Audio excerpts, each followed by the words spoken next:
and find my way back to center. That is one thing I can assure you of. And I'm sorry I made you feel that way. That must have felt terrible. I mean, honestly, the way that I get into a character is through their style. So it was more about who Lily is that was so fascinating to me. Welcome back to Hollywood Stars Unfiltered, where the drama's hotter than a paparazzi flash. Ever wonder what happens when two A-listers clash over creative control? Spoiler, it's messier than a red carpet wine spill. Today, we're diving into the explosive behind-the-scenes feud between Justin Baldoni and Blake Lively, and the shocking 2 a.m. apology that almost derailed their billion-dollar book adaptation. Buckle up, Buttercup. This one's got tears, lawyers, and Taylor Swift. Justin Baldoni didn't just want to adapt It Ends With Us, he wanted to rewrite the rules. The novel, a gut-punch story about breaking generational cycles, had a fan base ready to riot if the film missed the mark. Enter Blake Lively, superstar-style icon, and not someone who stays quiet about script changes. On paper, their collaboration was a match made in Oscar bait heaven, but behind closed doors, let's just say the vibe was more Game of Thrones than rom. A lot of it's my real life clothes or my husband's clothes or my girlfriend Gigi's clothes. I was borrowing some. Wait, that's kind of amazing. So you have something of Gigi's in the movie. Yeah, it's like a wedding, like something old, something borrowed, something blue, something new. Wait, which one? It's just, now I want to think of the scene. Oh, I'm wearing her stuff all over it. Oh, really? And tons of like Bodhi, which is with the suit now that I'm wearing is Bodhi. It was meant for my husband, but I borrowed it. His suit? It was meant for him to wear, but it's so pretty. Look at it. You guys are not getting it in the shot. I for sure fell short. And you worked really hard on that, and the way you framed it, and how that made you feel. I just want to say thank you for sharing that with me. That takes a lot of trust and vulnerability, and I feel really grateful that you feel safe enough to tell me that that's how you feel, and share that with me. And I'm really sorry. I f***ed up. That is a fail on my part. One thing you should know about me is I will admit and apologize when I fail. I am far from perfect. I am a very flawed man, as my wife will attest. And and I'm gonna f*** up. I'm gonna say the wrong thing. I'm gonna put my foot in my mouth. I'm gonna piss you off, probably, but I will always apologize. Picture this, a tense Hollywood boardroom, half-empty coffee cups, and a script page so heavily marked up it looks like a ransom note.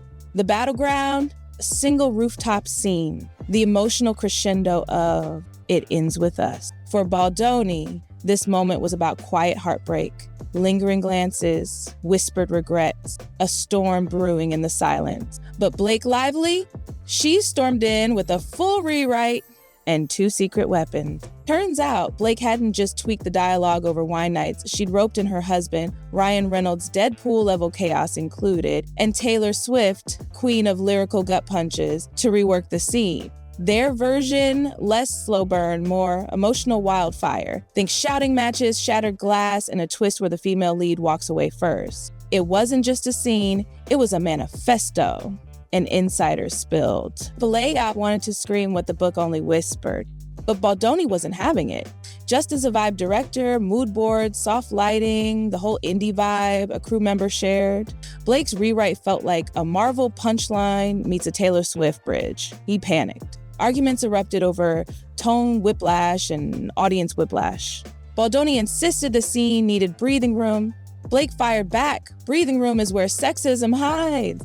Yeah, she went there. It's based on a beautiful, really important book, and it's about a young woman named Lily who confronts the generational cycles in her life and breaks them and ends the circle. Mm-hmm. And I hope people find it inspiring, and yet also, you know, it's a film about a heavy topic. It's about domestic violence. And I'm excited to have a creative partner in that with you. And it's just really exciting. There's so much more to say. There's so much I want to say. Oh, and there's one thing that I do need to say, which is I am so sorry you have been through what you've been through with these other filmmakers and producers or whoever the people were that you worked with. It just pissed me off. Those that I'm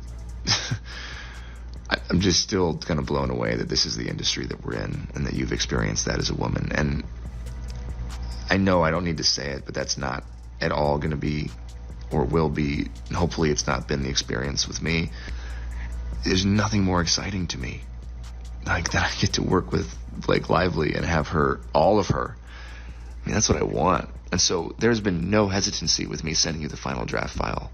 I am totally fine with that. The only reason I didn't send it today was because I was trying to implement and add your notes into my working draft, which is already, like, I'm all over that draft right now. So there's a whole bunch of new stars that are going to be collated pages. And I just haven't had a chance to send it to you. The kicker? Ryan Reynolds allegedly joked about adding a literal dragon cameo, because why not? While Taylor Swift dissected the dialogue's rhythm like it was a Grammy-winning chorus. Blake kept saying, "This isn't your story, Justin. It's hers," a source revealed. She even wore a Khaleesi vibes necklace to the meeting. Passive aggression, iconic.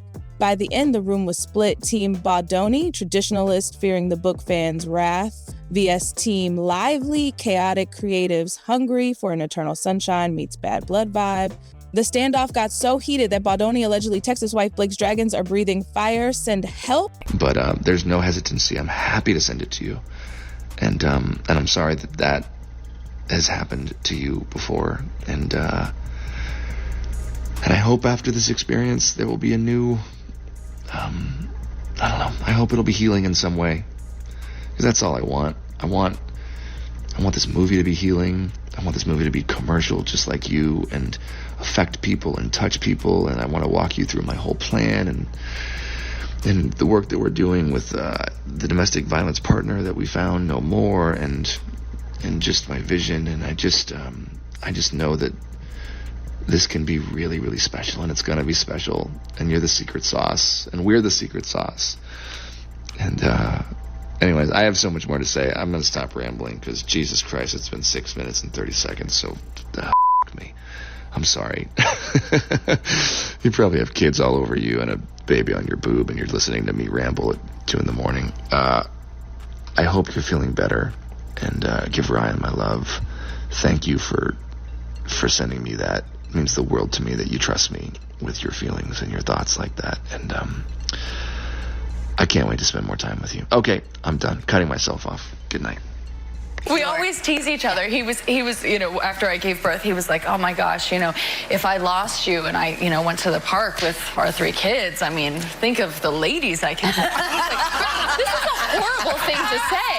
And he's like, "I mean, I've got a long list." And I was like, "Oh, really? Because I just have one on my list." I don't have anyone on my list. And then it wasn't funny anymore. No, it's so much more of a burn. He's like, "Wait, who?" And I was like, think of someone. Think of someone. Bob Newhart. I don't know. After a tense meeting, Baldoni panicked. At 2 a.m., he recorded a 7-minute voice memo, raw, unfiltered, and deeply apologetic. "I fed up," he admitted, praising Lively's vision and her genius friends. But here's the kicker. The memo leaked. Fans dissected every trembling word. Was this a sincere mea culpa or a PR stunt? Baldoni swore it was guilt-driven. "I couldn't sleep, knowing I made Blake feel small." The feud went nuclear faster than a Twitter scandal. Baldoni's legal team, led by powerhouse attorney Brian Friedman, dropped a bombshell. "We're releasing everything. Texts, emails, even the craft service receipts." Their goal? To clear Justin's name by flooding the internet with receipts of his collaborative intent. But Blake's lawyers weren't playing nice. They slapped back with a restraining order to block the leaks, calling it a smear campaign dressed as transparency. Then came the dragon texts. Blake's now infamous messages comparing Baldoni to a clueless Night's Watch recruit and herself as Daenerys reclaiming her damn throne. Ryan Reynolds, ever the chaotic ally, chimed in, "If we're going full Thrones, I want a dragon cameo, or at least a coffee cup typo in the final cut." But the real dagger? A leaked email where Blake accused Baldoni of Lannister energy, all ego, no ears. Fans lost it. Memes exploded. Even HBO jokingly tweeted, "Our lawyers are watching and taking notes." But Baldoni's team fired back with receipts of their own. A text from Justin to Blake read, "I'd rather get stabbed by Arya Stark than hurt this project." Another revealed Blake's private plea to Taylor Swift, "Help me write a song about directors who don't listen. Call it Bad Blood 2. Spoiler, Taylor's alleged response, already on it, track 5. I was testing for a show that ended up actually getting picked up and doing very well, and I was one of 2 people maybe, and then I get a call from my managers and my agent. They were both on the line, which means it's something serious. Right. Either you got the job or there's something wrong. Yeah. And they said, "So you were the choice, but the network said that your eyebrows would be too distracting." What? Oh no. And then they went like, "So what can we do about your eyebrows?" And find my way back to center. That is one thing I can assure you of. And I'm sorry I made you feel that way. That must have felt terrible. And I will for sure do better. That was not my best weekend, and I should have given it more time. And damn right, you got great friends if that's how you felt and they knew that. And we should all have friends like that, aside from the fact that they're 2 of the most creative people on the planet. The 3 of you guys together, it's unbelievable. Talk about energy and just a force, all 3 of you. But I just wanted you to know that I didn't need that, because it's really good and it's going to make the movie sing like you said, and I'm excited to go through the whole movie with you. I'm just excited to spend time with you. I'm excited to be in your sphere and your presence, and for us to share creative juices together, although that sounds terrible. I think you and I have been trying to build a relationship, which I think we've done successfully. I mean, here we are. The legal circus hit its peak when Friedman filed a motion accusing Blake's camp of weaponizing fandom by leaking selective snippets. Blake's lawyer clapped back. Mr. Baldoni isn't Jon Snow. He's not king of the North just because he says, "I'm sorry" at 2 a.m. Meanwhile, insiders whispered that studio execs were furious. "This wasn't in the budget," one hissed. "We're paying for reshoots, not courtroom reenactments." The Unseen Casualty Trust. Crew members started signing NDAs thicker than the original novel. A grip joked, "I'm scared to sneeze without legal approval." Even the craft service table went rogue, replacing Baldoni's favorite kombucha with Dragon's Fury herbal tea. Passive aggression? Delicious. Hey, Blake. It is 2 in the morning. Hopefully this does not wake you up. Whew. Wow. There's so much I want to say to you, and I hope that we can FaceTime or see each other in person soon and get to talk more. But I'm just going to send you a few thoughts, and hopefully it's not going to be more than a few minutes. But I don't have the best track record. I don't think either one of us have the best track record for our voice memos. I want to start with an apology. Man,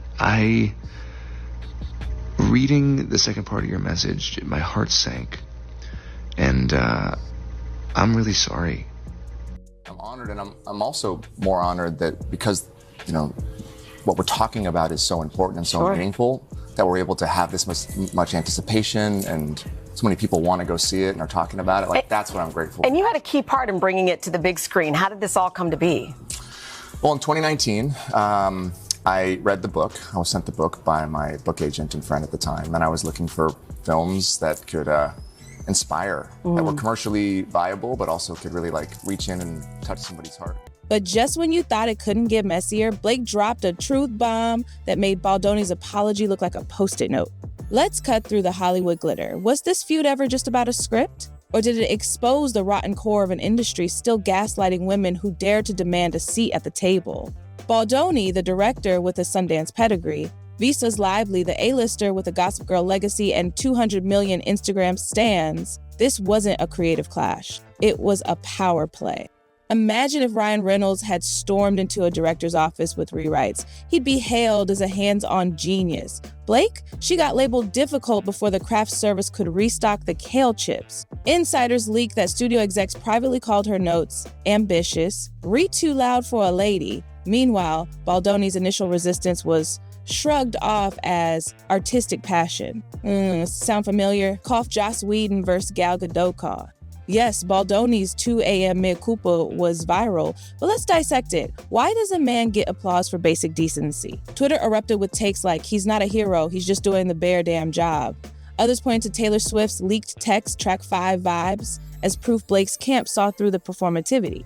Even The Cut roasted it. An Oscar for Best Late Night Panic Attack goes to... This isn't 2010 post Me Too. Studios love to hashtag time's up until a woman like Lively actually speaks up. Rumor has it that execs pressure Baldoni to rein her in after her rooftop manifesto. Why? Fear of alienating book purists. Translation, male fans who think emotional women equals box office poison. Meanwhile, Reynolds' dragon jokes got framed as charming improv. Talking like this, me into my phone at 2 a.m, but largely via text and voice note. And I will be honest with you, that is not my biggest strength. I love being with people and being in somebody's space and being face to face, and I feel like that's where I excel, and definitely fallen short at times in our text and voice note exchanges because there's so much to communicate and there's so much happening, and all that to say, I'm just really looking forward to spending time together, and I think that's going to really go a long way for our chemistry, which I believe is there and has been there from the start. So I was so damn excited when you wanted to do this film. I felt it in the room when we met, and yeah, I think it does come from the both of us being hardworking and having a vision and not settling. She said, just read it, because I was looking for movies that could be commercial and speak to the human experience. And were you reading romance novels? And I had never read a romance novel. Never? And she said, just trust me, read it. So I read it, and by the end of the book, I couldn't even read the text on the page because I was crying so much. My wife was in bed next to me, and she's, I got snot coming out of my nose. Reddit threads split like the Infinity War timeline. Team Blake, she's Khaleesi fighting the patriarchy, burn it all. Team Justin, at least he apologized, let him cook, but the loudest voice came from a viral TikTok essay. This is why Barbie made $1 billion. We're starving for stories where women aren't just collaborators, they're commanders.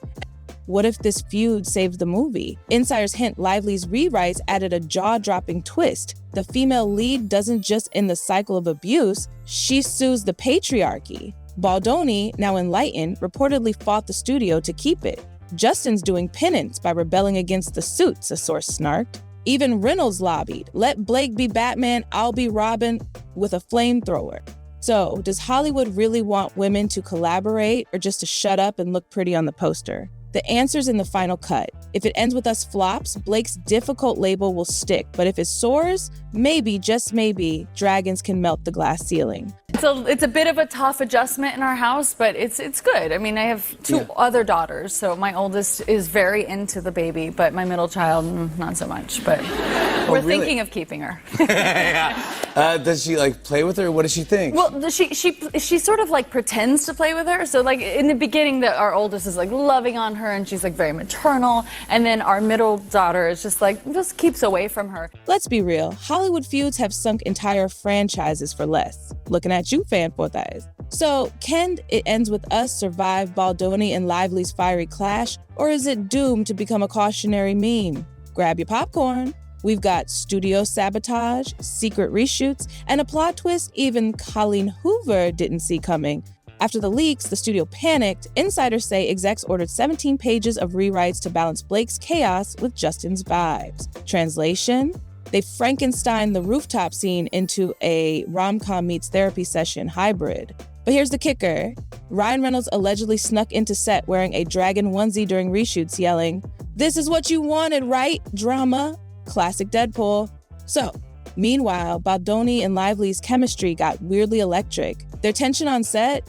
Oscar-worthy, a crew member spilled. One take, they're screaming the script. The next, Blake's fixing Justin's collar like they're co-stars from a rom-com. It's Confessions of a Dangerous Mind meets the...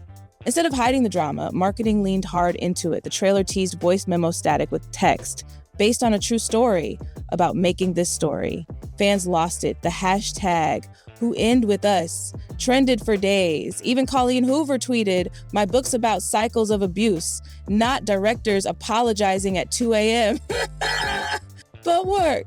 I mean, honestly, the way that I get into a character is through their style. So it was more about who Lily is that was so fascinating to me, is that she's a walking, talking contradiction, yet it's perfectly harmonious for her. Early audiences got whiplash. One viewer tweeted, "It's like watching two movies, one directed by Gandhi, the other by Loki." But the biggest surprise? A rumored post-credits scene where Taylor Swift strums an acoustic version of Bad Blood over bloopers of Baldoni facepalming? Studio denials, absolutely not.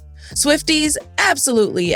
Purists are already sharpening their keyboards. TikTok detectives compared leaked script pages to the book, screeching, "Blake turned Lily into a girl boss." TM. But Baldoni's defense? The book's about breaking cycles. So we broke some rules. We pissed off Reddit, but the check cleared. Here's where it gets wild. Rumor has it the original finale had Lily Linksey Lively leaving her toxic love interest, but reshoots added a twist. She teams up with a lawyer, played by a surprise A. Linkser, to sue him into oblivion. Cue Legally Blonde meets John Wick vibes. Who's the lawyer? Leaked set photos suggest Taylor Swift in a power suit. Yes, really. No, we're not okay. And Chown. My pick. So, will It Ends With Us be a masterpiece or a meme? Either way, Blake and Justin already won. The drama's got more eyes on this film than the book's entire print run. And if it flops, at least we'll always have that 2 a.m. voice memo. And Brian Reynolds' dragon onesie.